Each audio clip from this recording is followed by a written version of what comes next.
morning we're going to start the session in self-driving cooperative urban vehicles. And we're going to have 4 speakers. We're going to, let me see.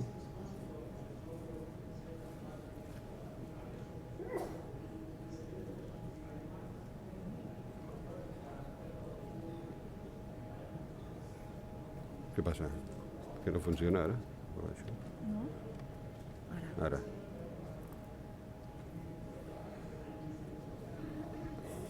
Okay, I am Professor Sanfeliu from the Polytechnical University of Catalonia, and I was former director of the Institute of Robotics. And what we're going to do, it is, the talks will be in this order. First will be a view of Barcelona, what is thinking about self-driving in cooperative urban vehicles. Then we'll continue with Carlos Holguin about if technology is enough. And then Ryan Shin will talk about what autonomous self-driving technology do for your city. And finally, Elettra Stradella will look for the urban legislation and liability issues. Well, this is our purpose, that the self-driving vehicles you already know that is starting. It has been working for quite a lot of years, and there are vehicles running in the streets, in roads for many kilometers. And now we want to know if that is a good solution for cities, and what we can obtain from them. And that will impact the cities in which way? That is what questions, and we want to run through this talk. But you see that here is not only cars, but probably are robots, both cooperative vehicles and cooperative robots that will work together in some mix in dense cities, on some not so dense cities. We will talk about that. And I stop here, and let's go to start for the vision from Barcelona. And please, Jordi Ortuño. Jordi Ortuño is a manager of the Smart City from Barcelona City Council, and he knows quite well all the issues of parking, automatic parking, and he will now make this presentation.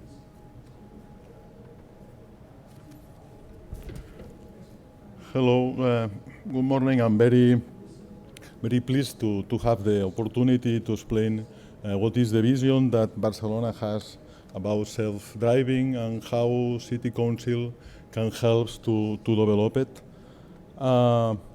My talk will cover three topics. The first is a short introduction about Barcelona and what is the idea that we have about the smart city concept. The second is a self-driving, a way to improve mobility in Barcelona. And the last topic, and the most important, is what is the role that Barcelona wants to play in this scenario. The city of the people. In Barcelona, we like to present Barcelona as a city of the people. We are looking to improve the quality of life. We understand technology as a way to provide knowledge, creativity, innovation, mobility, sustainable mobility, but our city, not everything is easy. There are some challenges that we have to see and to be considered. No? One of them is legacy. We are living in an old city, and from times Roman until today, the city have experienced a huge changes, and becoming a smart city is one of them. The other challenge that we have to be considered is density. We are living in a density, and density, as we know, means congestion, pollution, noise, and in this scenario, mobility plays an important role. Self-driving, we know, can help us to improve it. We have some idea that this picture it's explaining. No? This is the idea that we have about the smart cities, about introduction of smart cities. We understand smart cities as a part of urban development, and when we are thinking in how to introduce or how to make a smart citizen with smartness and more sustainable, we have to be considered three dimensions very important. Well, the first is maybe the stakeholder ecosystem. We have a very complex stakeholder, and many companies are involved when we are deploying a solution in the street. It's needed to work in agreement, and this is a dimension that we have to consider and in a strongly way. The legacy, as we have seen, is not the same as we know to deploy a solution in an old city than in a new city. We have our culture, our city is in some kinds of neighborhood is very complex, and always we are very sensitive with the urban furniture. When we are deploying a solution in our city, we are taking care about what we are doing in the street. And final, local economics. No? Always is a constraint that we have to take in account, and budget is not so easy sometimes to obtain. And nowadays, with the depleted economies, we must to put in a balance what is our necessities and our budget. With this vision, and this is the final of this topic about what do you think in Barcelona about the smart city. We are few weeks ago we have started a project here in smart parking, and we will develop a process, a methodology in order to make some methodology for put a solution in the city. Today at 3 o'clock, if some of one are interested in order to see a project like a practical approach about what could be the introduction of a smart city solution in the city, at 3 p.m. we will take a closer look in a speaker corner. We will explain this process about introduction the solution in a city. The second topic, self-driving as a way to improve the mobility in Barcelona. This is the typical problems or challenge that all of us already knows, no? About safety, about legislation, about safety, about trucks, energy. All of them needs to be coordinated or to be managed from a common system, no? And in this way, we believe in Barcelona that self-driving can help to solve or at least to reduce these issues. No? Congestion, because with self-driving we can have optimizing roads, optimizing driving. We can get information from a car park, for example, a smart parking. About safety, because giving more security, giving more safety to the car, reducing the human factor. Sure, we can reduce the accidents, and public transportation, improving the service in general terms. No, doesn't work. The next page. Sorry.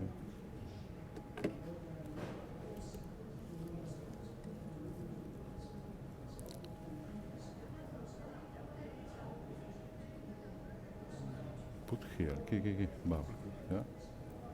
Yes. With the idea to promote and to facilitate the deploying of advanced technologies in self-driving. In Barcelona, we have just a few months ago, we have created a board focused in this goal to make a sustainable mobility, to improve the quality of life in through the sustainable mobility. this board the name is Barcelona Board Connected Automated Driving, and the mission, I have divided this topic in 4 points. The first of them is the mission that this board have. The agents is a theoretical vision, the members who make up this board, and finally the activities that we are developing. Some ones is not yet started, and others we have already started. About the mission of this board, who is the goal is to facilitate the deployment to these technologies in our city, is to create ecosystems to develop urban self-driving initiatives, taking into account all the involved agents, to be one of the top European cities in urban self-driving, to create infrastructure to develop, to validate and test self-driving experiences, to support worldwide companies by using Barcelona as an urban lab, to attract investments and create new business opportunities.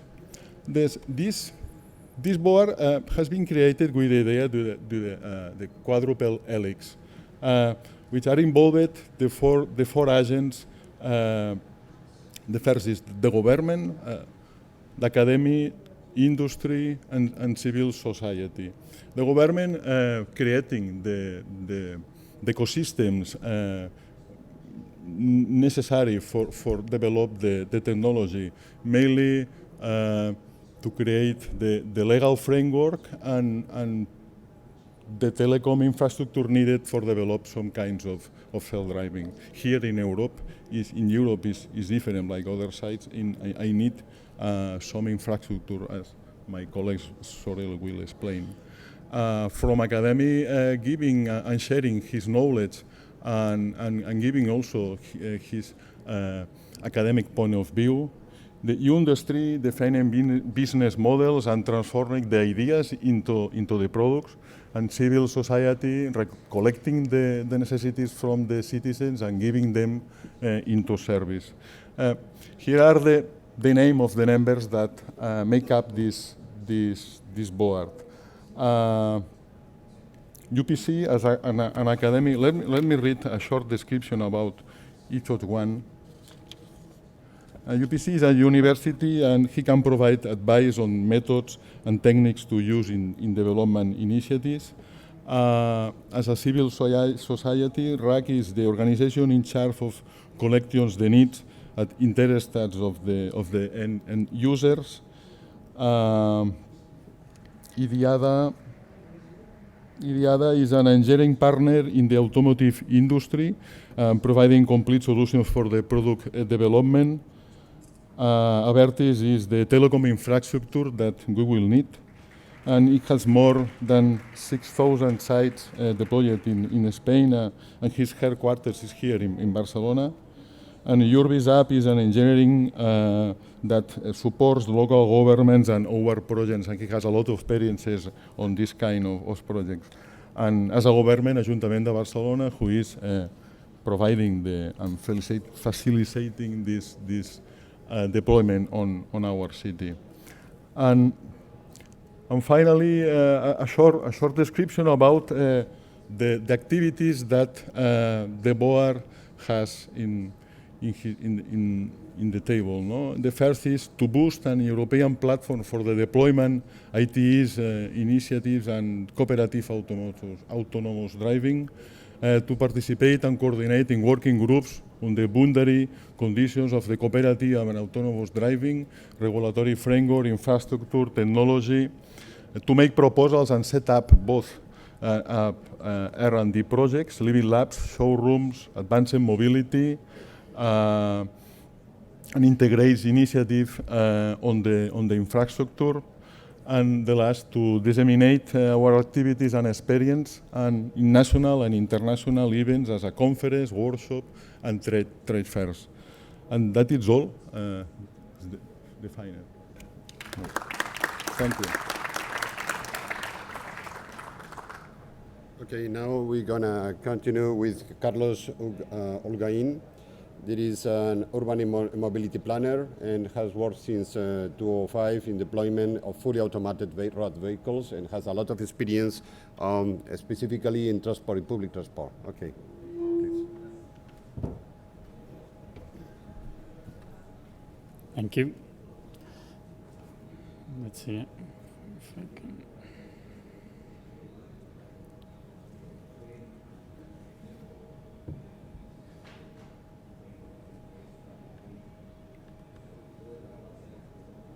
Okay. Actually, I would like to thank you for inviting me. I have worked for several years from 2005 in several European projects that have investigated the issue of deploying fully automated vehicles in cities.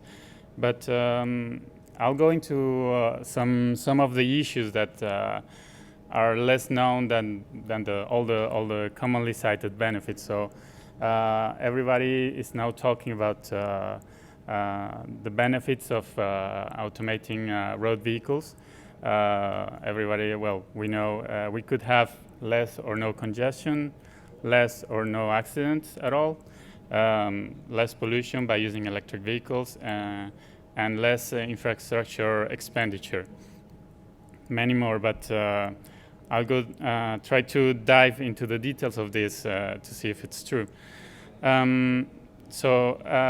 How is this technology evolving? In fact, in this graph, you have on the x-axis the automation degree. So on the, let's say, on the beginning, you have no automation at all, and in the end, you would have full automation. On the y-axis, you have, let's say, the requirements of the infrastructure for deploying automated vehicles. So on the bottom, you have segregated infrastructures, meaning protected like railway lanes. Then you have dedicated infrastructure. You could have dedicated infrastructures like bus lanes. And finally, shared infrastructure where the automated vehicles could be deployed everywhere. What has happened on the car industry? We have progressively seen the appearance of several functions for that move towards the full automation everywhere, which is the vision. So we have already on the market in blue advanced cruise control, so your vehicle keeping the distance in the motorway. So that's why it's on a segregated infrastructure. You have only cars. Keeping the distance to the vehicle in front, traffic jam assistance that could be used eventually in cities. So that could be used in dedicated infrastructures. And you have parking assistance, brake assistance, etc. Some other technologies that could be used in more shared environment. When I say shared, it's shared with other road users, not only cars. So cyclists, pedestrians, etc. And then on the research, you have the valet parking. So having your car go park itself somewhere near your destination. And this is mostly focused on private cars. So this is what's happening in the industry. But we have also, and this is less known, fully automated vehicles functioning as transit, as public transport. And on the bottom of on segregated infrastructure, but fully automated vehicles, we have PRT.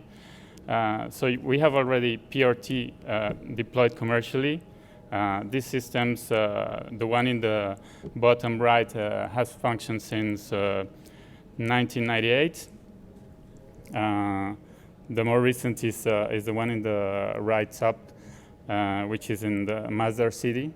So the characteristic of this is that these vehicles drive on a very protected infrastructure, but they're fully automated. You can think of them as elevators. Then we have at the research level, this is what we are working on now in the CityMobile 2 project, European research project, automated road transport system. So what is this? We are trying to take these vehicles out of this protected infrastructure and put them in dedicated lanes with more sharing with other road users. So what does it look like?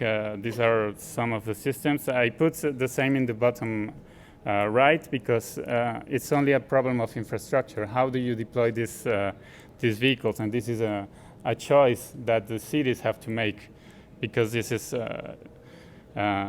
has to be integrated, and our vision is to integrate this into the public transport system as a last mile system. So let's look at the problems that self-driving vehicles could solve. So we have congestion. So congestion costs 1% of the GDP in Europe. We know that car occupancy of private cars is 1.54. So we have cars for persons that are used at a quarter of their capacity, maximum half. And they are used 5 or 10% of the time, so 2 or 4 hours maximum on the day. And we already know, we have seen examples in the US that infrastructure cannot solve this problem. So building more roads will only attract more traffic. So one of the features that could increase the infrastructure capacity, so putting more vehicles in the infrastructure, is platooning. That means having the cars drive at a very small distance, so that more vehicles can drive in the same time lapse than they do today. So in this demonstration, we see a platoon of 8 cars that drive at a distance of 6.5 meters, which is far beyond this is a motorway, so this is far beyond the safety distance that is mandated by law. You can see even the drivers showing their hands off of the cars to show that the vehicles are driving alone. So this was done through communication technology and embedding some magnets in the road, etc. And so if this was done in 1997, why isn't it deployed today? Well, you know that some people don't need the automation to drive at this distance, but the reason is very simple. We keep a longer distance to be able to stop safely. So as I mentioned, commanded by the law and self-preservation instinct. But in the case of this platoon, if one of the vehicles stopped suddenly, or let's assume the worst case, a brick wall, which is something that is used in the railway system, a brick wall fell in front of the platoon. The follower vehicles, the last vehicle will require 1.7, and all the vehicles, 1.7 the length times the length of the platoon to come to a full stop. So an accident is completely unavoidable. So who will be liable in this case? This is a big question. Probably Elettra will talk about it later. So according to the present law, the person liable is the driver on board of that vehicle. But reacting in these conditions is far beyond the human capacity. So would it be fair to keep the driver liable for this? If there is a failure, a technical failure, then we could say that this is the fault of the manufacturer, etc. So, but this raises a lot of questions that are far beyond the simple technological aspects. So we have a couple of issues just for analyzing this case. We have a current legal framework which is not adapted, and we have a very clear attribution of liability for this. Let's look at less or no accidents, which is something that's more focused on the urban environment. So let's imagine that this block here is an automated vehicle. It's traveling at 60 kilometers per hour. So more or less, this would be the distance that in orange that it will require to stop completely. The vehicle would be equipped with sensors that allow it to perceive what is around it. maybe some sensor that allows it to look farther beyond. And if we say that this is not enough, then technology could evolve and have a larger angle of view. But even in this case, technology is not enough because there are some blind spots. So if we throw some road users in the picture, this changes everything. So let's assume the green little spot there is a pedestrian. This would be the distance that a normal pedestrian would cover in the time that the vehicle would require to stop. So let's say it's safe. Even if it runs, it's still safe. But what if it's a bicycle? If we assume this is the distance that would be covered by a bicycle in the time that it requires the car to stop, an accident is almost unavoidable. And if it's a car, an even more serious accident could happen.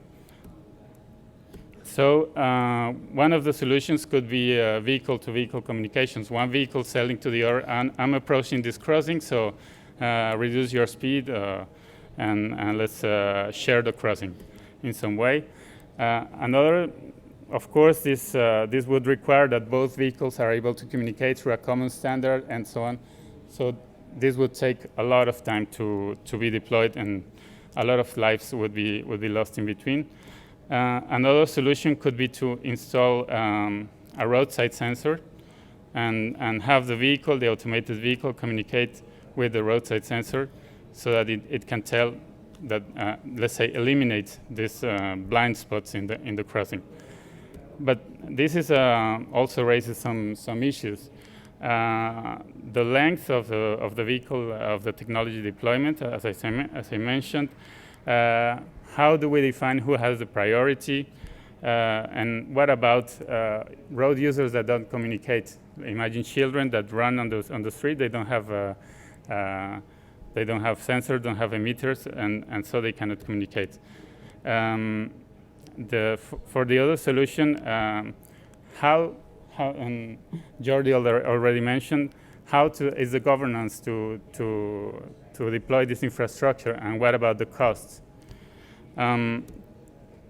So I'm just going to mention very quickly, well, I ran out of time, about the City Mobile project. It's a European project looking to remove these barriers to the deployment of fully automated road mobility, but with a vision that improves the mobility and doesn't just create more traffic and smart congestion, I would say.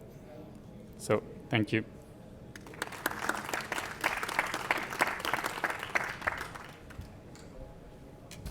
Okay, thank you very much, Carlos. Let's go now to the next talk is by Ryan Chin.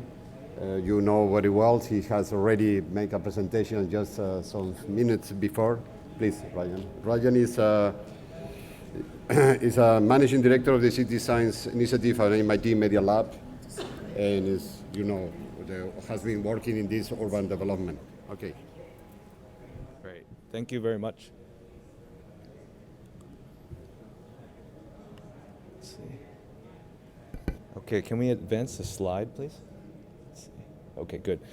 So thank you very much. I just spoke earlier a bit, and you probably get a little bit of preview of what I said earlier. What I'm interested in talking about today is how can autonomous vehicles help cities? And there are actually two scenarios that I'll describe. One that's not very good, and one that may be very useful. Of course, as you know, the development of autonomous vehicles has been a long tradition. We've been thinking about autonomous vehicles for a very long time. In fact, one of the first autonomous vehicles visions came in the 1939 World Fair. And so since then, there have been lots and lots of visionary projects, but most of the work has been focused by government research. And you could see things like the evolution of the Google vehicle, which actually came from a lot of that work. And you'll see here that there's a lot of claims about the improvement in congestion and in accidents. One of the challenges, of course, is that in automobile deaths, most of the accidents are caused by human beings, right? The deaths are caused by human error, not drinking and driving, texting, distracted driving. These are all attributed to human faults, right? We're not going to be able to essentially eliminate some of those problems. So could we use automated driving as a way of reducing that issue? I'm going to keep going here. So as you've seen, this is a picture of a LiDAR system, which has to do with essentially creating an onboard sensing system. And I think in the previous slide, we talked a little bit about onboard sensing as well as vehicle-to-vehicle communication as key elements. This is the MIT autonomous vehicle driving through Harvard Square. And you can see from this picture, you have a pretty good resolution of not just the streets, but also of pedestrians. Of course, there's a lot of work that needs to be done on predicting pedestrian behavior, and there's some work going on in that space. You could also imagine that if there is vehicle-to-vehicle communication, vehicle-to-infrastructure communication, you can begin to create an autonomous intersection. Of course, there's lots of challenges to that. We have to develop standards. This is a little video of a future autonomous intersection, a section where cars just never stop. In fact, you don't even need stop signs, stop signals. Cars start to communicate with each other. If you know that the car in the other direction is not there, why do you ever need to stop? So this is sort of the vision of what a future autonomous intersection would be. Of course, you need to add bicycles and pedestrians to this picture, and there are lots of challenges. And that's what I want to talk to you today about, is how do we overcome some of these challenges. In terms of pedestrian interaction, we have a project at MIT to look at pedestrian-to-vehicle interaction. Now, if you assume that the vehicle is a robotic vehicle in the future, well, how do you interact with a vehicle that is not driven by a person? Right? Does the vehicle need to have some level of intelligence, some new type of language, visual and audio language to communicate? In fact, here we've thought about putting in anthropomorphic feeling to the vehicle to actually follow you. Almost like if you've ever watched the movie Terminator, you can see this vehicle sort of follow you. So there needs to be much more work in pedestrian to vehicle communication. This also applies to bicycle communication. So from a financial perspective, this is a market study just looking at the US market and the potential benefit. And I say potential because I think there's some question mark about the potential benefit, particularly in the congestion area. The first one, of course, is safety. So assume that we have the ability to have vehicle-to-vehicle communication. Onboard sensing has reduced its cost. We can save that many lives, right? And of course, this is the statistical cost of life, right? Of course, if you ask your family and friends, is that worth that money or not? That's another question. But this is according to the US government, how much a life is worth. The cost of congestion. If you can solve this, this is the amount of money that you would save in the United States. And then the healthcare costs as well. This has to do with, of course, the pollution that comes from cars. But the greatest value so far, I would say, is the additional benefit you get from productivity. Of course, you can get into your car now and you do your email legally. You can text legally. You can do all those things legally. And it removes the burden of driving, which is good in that it increases your productivity. In fact, the productivity levels and leisure levels you get from that kind of freedom is much more than the congestion and the associated health care benefits. But I want to point to you the last section here, which has to do with car sharing. There is a car sharing factor. If you combine that with autonomous operation, the benefit is much more than all of that combined, and I'll explain to you why that's important. So, can autonomous technology actually solve wicked problems? And wicked problems is generally defined as negative externalities, right? You have the externality of me driving on a road and thinking that everyone else is causing traffic. But in fact, you are part of the problem.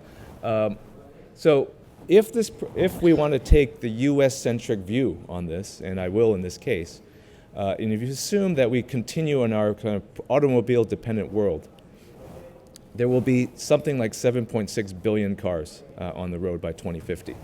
If I advance this a bit, let's see if we can move this.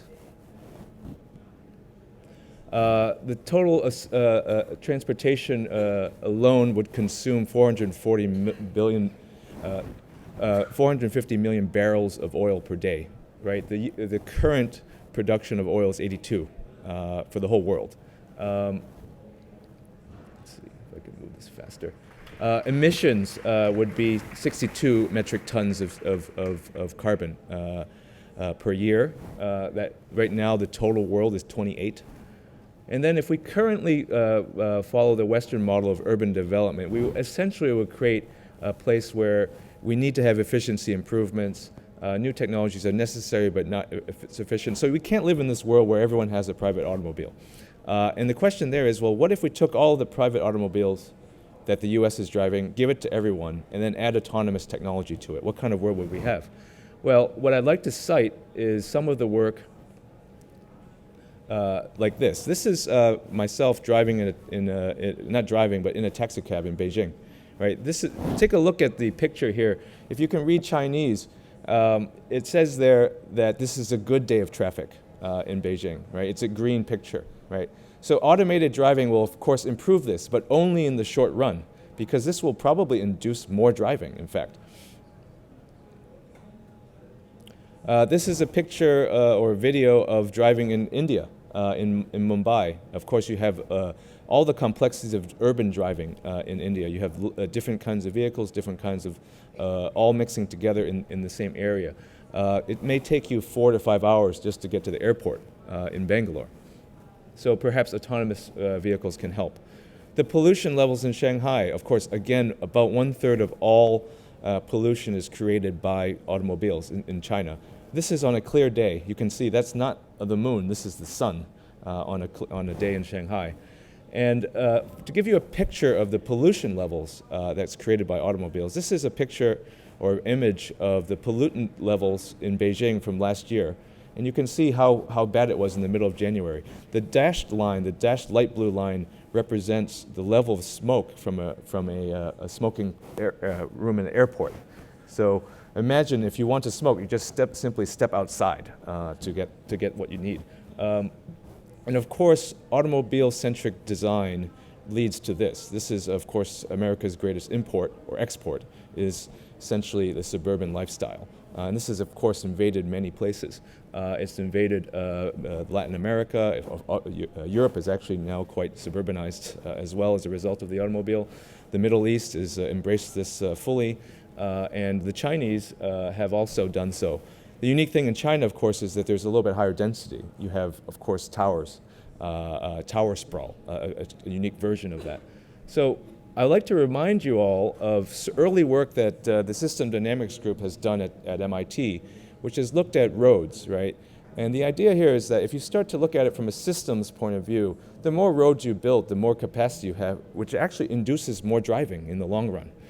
So the question here for autonomous vehicles, especially in the private world, is are you building more capacity on roads by making it automated, therefore inducing more demand from other modes, right? So it's the same thing. You're basically not building a road.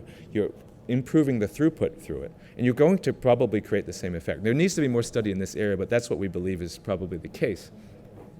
So how do we then solve this problem? Well, one challenge, of course, is to move from private transportation, private personal, to a shared mobility system. And that's, I think, the main topic of this conference is how do we get to an automated on-demand system, which is actually very cooperative with mass transit systems as opposed to antagonistic to them. I'll show you a project that we did at MIT a few years ago called the City Car. It was actually based here in Spain. We worked with a group here in Spain to develop foldable electric shared vehicles. This is an early concept that we did some years ago. And it's a foldable electric car. It's a shared vehicle. When you need to get it, you just simply swipe a card and get access to it. You can step out directly onto the curb. And a few years later, we had developed a prototype, a full-scale prototype. This is work that we had was funded by General Motors as well as some local companies in the Basque region here in Spain.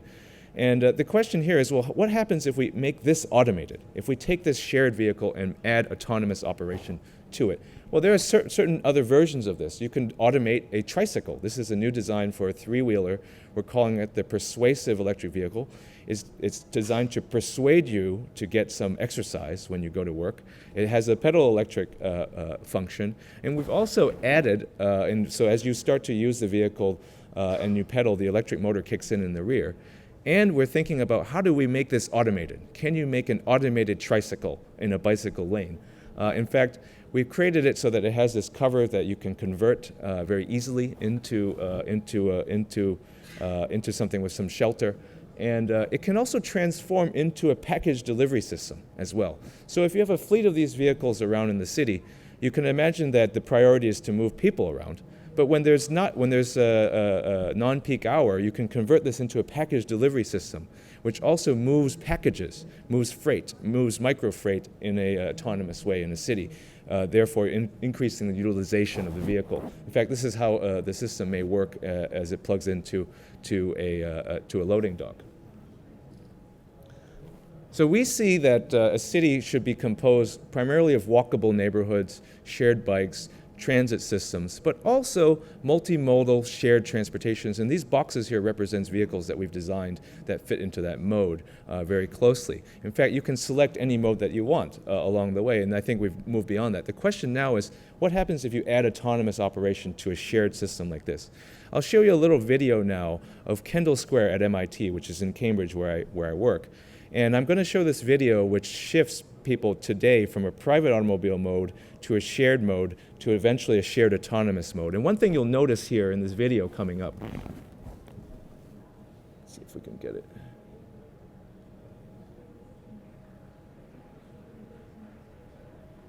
Maybe you can help me advance to the next slide. The one thing you'll notice in this slide is that the red areas represent all of the parking spaces required for all those cars in the private world. This intersection is where all the jams happen, right? When a light turns green, we don't all go because we're not in a Formula One race. Everyone doesn't hit the gas, right? As we move to a shared mode, they turn blue. And you can see here that we've reduced the number of parking spaces. There's much less parking required for that, all the land required for that. And then when we get into an autonomous world where cars start to talk to each other, you can imagine that the throughput efficiency starts to begin because you've combined that with shared transportation. You also notice here at the very bottom, that red spot represents all of the parking that's required to move all of those people, which has huge implications on the compactness of a city, of converting that space for more livable space, for green space, for cafe space on the street. This is the ultimate benefit for systems like this. But if we have this divergent world where autonomous vehicles are treated as if it can be applied to anything, we really need to have the right kind of policies for this. The last section of this presentation is to show you the benefit of this. And I had mentioned this in the previous talk earlier. This is a system of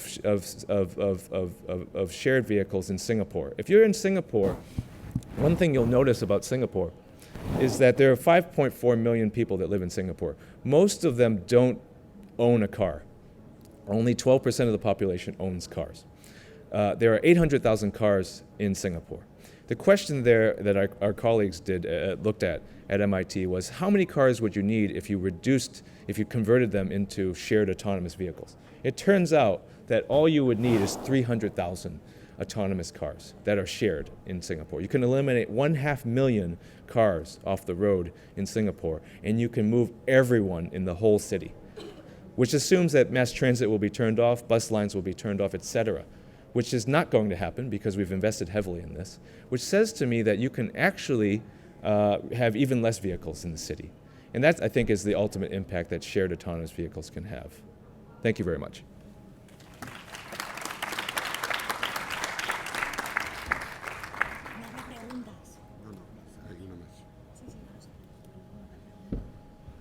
Okay, thank you very much. Ryan has been very inspired presentation. Now it's going to be the last presentation by Elettra Stradella, that is a assistant professor in comparative law at the University of Pisa. Thank you.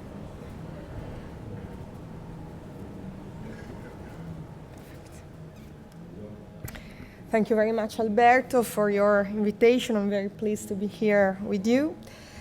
In my presentation, I will focus on the topic of self-driving vehicles between urban legislation and liability issues. First of all, the scenario.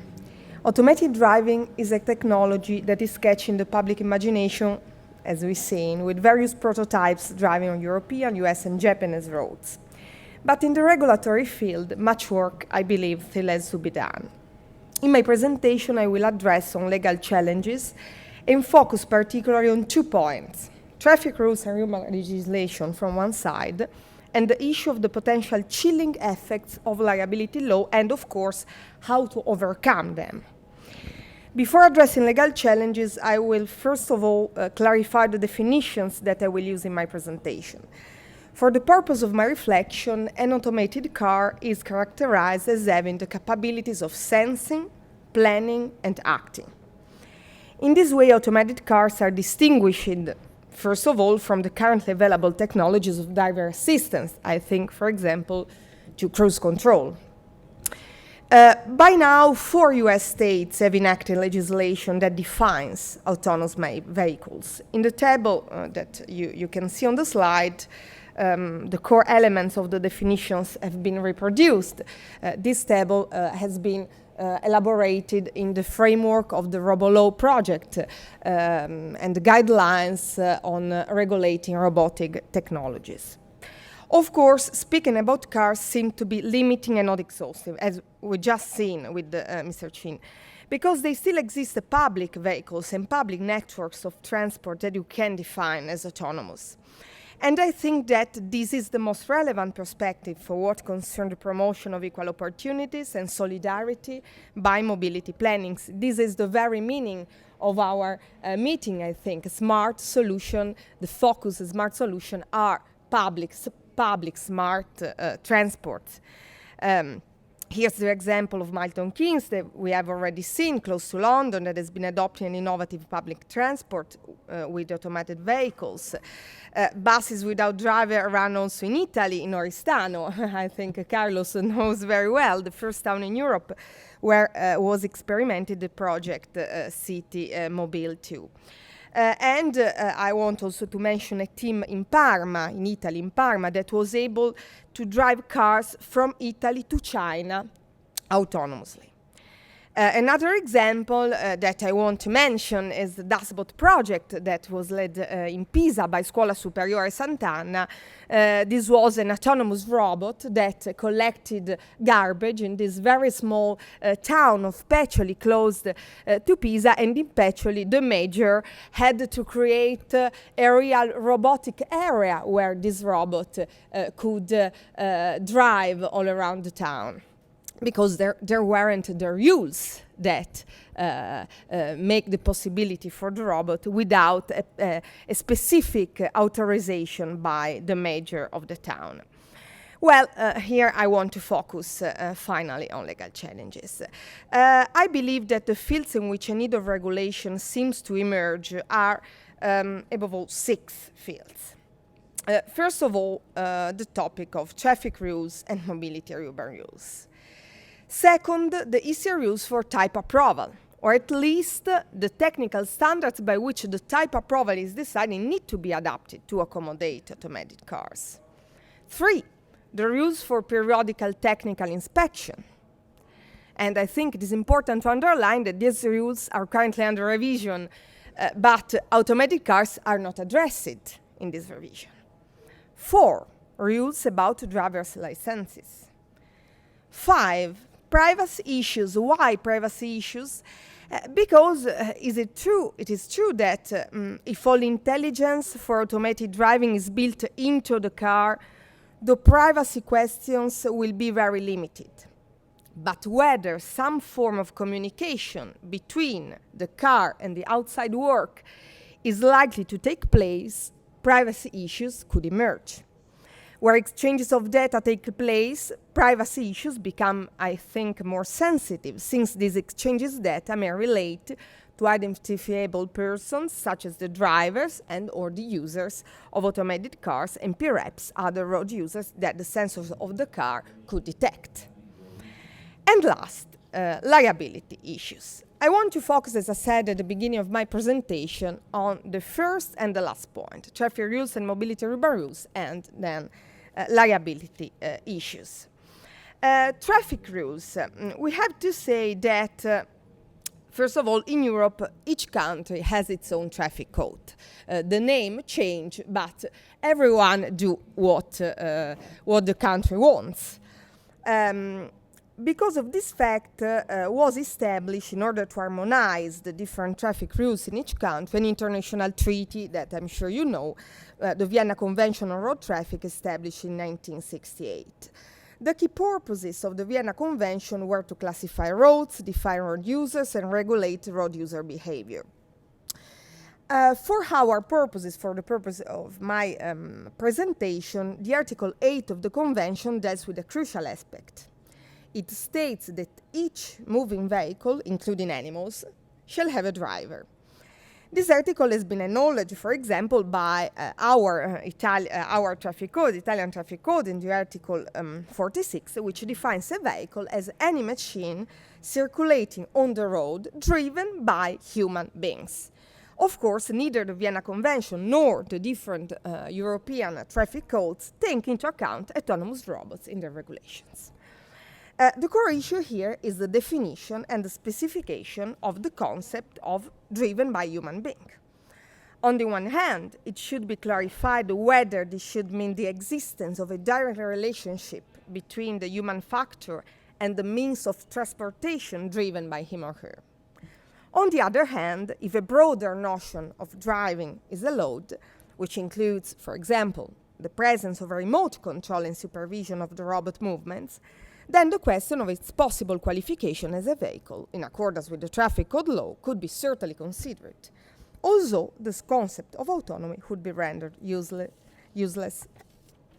In any case, I believe that remains a situation that I call as a legal void, a normative void, that must be filled by the law or by the legislators who, with their direct intervention, could and should clarify the matter.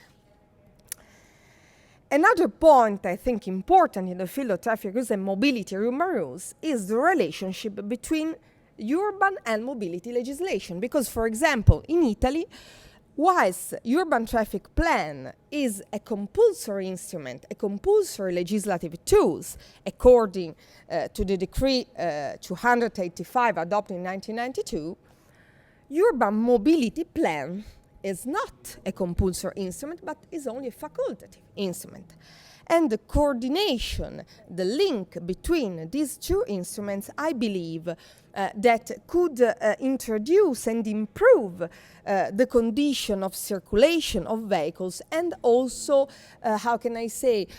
improve and regulate the role, the potential role of autonomous vehicle in mobility plans and mobility in our towns. Then the liability issue. Liability issue, I think, is the crucial issue in our presentation, our debate. First of all, we have to say that what concerns liability, for what concerns liability law, legal systems have a number of types of liability that are potentially relevant to our ends, to our scopes. Product liability, first of all, is strongly harmonized. Under these rules, a producer is liable for damage caused by a defect in his product. A product is defective when it does not provide the safety which a person is entitled to expect, taking all circumstances into account, including this condition: the presentation of the product, the use to which it could reasonably be expected that the product would be put, the time when the product was put into circulation. Liability of the holder of a vehicle, but also liability of the driver of a vehicle, that of course is a different thing, differs amongst jurisdictions, among legislations. Then the question is, does liability law constitute a disincentive, or could constitute a disincentive for manufacturers, in the sense that they do not bring certain automated technologies to the market or introduce them later out of fear for the consequences that accidents with these technologies may have in terms of liability? Of course, the liability of the driver or the holder of the vehicle is of no direct concern to the manufacturer. The standard for product liability, as we've just seen, is the safety a person is entitled to expect. It is not a subjective standard, it is an objective standard. Then the formulation of the standard makes clear, I believe, that absolute safety, in the sense that the product will never cause damage, is not always demanded. Then the question is how the standard could be filled in with respect to a product that the public is not accustomed with, because public is not accustomed to autonomous vehicle, automated cars. Then we can try a comparison with a product that the public is accustomed with, such as human driving car, using the same standards. It functions, human-driven car and automated car function in the same environment, perform the same function, and apart from control aspects, automated car is identical, seems to be identical to a human-driven car. But the difficulty in applying this criterion is that also a human-driven car may be an adequate analog for an automated car. They are not the same, of course. It may be expected, for example, we talked about this point just in the previous presentations, that some accidents can be prevented by the use of automated cars. Examples are accidents caused by tiredness or intoxication, as we have just seen by the human driver. However, automated cars may also introduce new causes of accidents, such as accidents caused by the physical limitations of their sensors. Then these problems can be overcome or at least diminished through a reformulated concretization of the standard. The concretization, as safe as a human-driven car, could be more precise in the following ways. The automated car should statistically be safer than human drivers, or the automated car should be safer than the best human driver. The first formulation is less strict than the second one. It does not mean that no accident will happen that a good human driver could have avoided. It merely means that automated cars statistically cause less accidents than cars driven by humans. The second formulation means that an automated car is at least as good as the best human driver. This does not mean that no accidents will happen with automated cars. It only means that if an accident happens, the best human driver could not have avoided it either. A different perspective, of course, could be what concerning partially automated cars. Here the human driver has the final responsibility, much like in traditional cars that are operated by the human driver only. But the role of manufacturer, of course, is not the same. Then I think this point is important to underline. That the challenge is to provide a system in which the manufacturer is not overexposed to liability. I'm finishing. This would lead to a chilling effect on innovation, but also not underexposed, because, of course, it would undermine the functions of liability law, namely the prevention of accidents and compensation of the victim. Because of the fact I wanted my time is finished. I wanted to underline the importance, the role of insurance and the insurance law in reducing the chilling effect that product liability may have on manufacturer in the following way that you can see on the slide. And at the end, I want to underline only a point: the need of harmonization. The need of harmonization both in the field, as we said, of mobility and traffic rules, but above all in the field of liability and insurance rule. There are many models of insurance in Europe. There is the Swedish model, there is the obligatory insurance model that, for example, we have in Italy, but we need a perspective, in European perspective of harmonization, because only this harmonization could favor the manufacturers in the trust and the possibility to invest in autonomous vehicles. At the end, I want only to thank my colleagues at Scuola Superiore Sant'Anna, Professor Carrozza, Professor Dario, and Professor Palmerini, that is the coordinator of the RoboLaw project funded by European Commission under the 7th framework program. And sorry for the time.